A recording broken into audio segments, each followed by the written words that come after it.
এই সুন্দরী, আমার তো তোমাকে অনেক ভালো লাগছে। আর আমি এখন যাই করি না কেন, বিয়ে আমি তোমাকেই করব। আমার ফ্যামিলি আপনাকে কখনো মেনে নিবে না। কেন মেনে নিবে না? আমার ভিতরে কি কম আছে? আরে আমার বন্ধু তো নায়ক নায়ক। আচ্ছা, আপনি আমার জন্য কি করতে পারবেন? কি করতে পারবো মানে একবার তো বলে দেখো, দেখো আমি কি করতে পারি। আচ্ছা, আপনাকে 1 মাস নামাজ পড়তে হবে, তারপরে আমি আপনাকে বলবো বিয়ে করব নাকি করব না। আচ্ছা, আমি তোমার সাথে 1 মাস পর দেখা করব।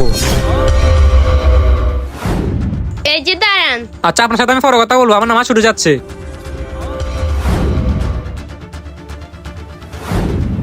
আসসালামু আলাইকুম। মাশাআল্লাহ, আপনি তো অনেক পরিবর্তন হয়ে গেছেন। আর আপনার ওই বকাটের বন্ধুগুলো কোথায়? যেদিন থেকে আপনি আমাকে নামাজ পড়ার রাস্তা দেখা দিয়েছেন, সেদিন থেকে আমার আল্লাহর প্রতি এতটা ভালোবাসা বাড়ছে যে তাদের সাথে চলার মন মানসিকতা ছুটে গেছে। আমি আপনাকে আমার ভালোবাসার কথা বলছিলাম, এখন আপনি যদি আমাকে না করে দেন তাহলে আমার কোনো আপত্তি নাই, কারণ এখন আমার মনের ভিতরে শুধু আল্লাহর প্রতি ভালোবাসা। আমার তো আপনার মতন এরকম ছেলের দরকার। আমি আজকে আপনার বিষয়ে আমার ফ্যামিলির সাথে কথা বলবো।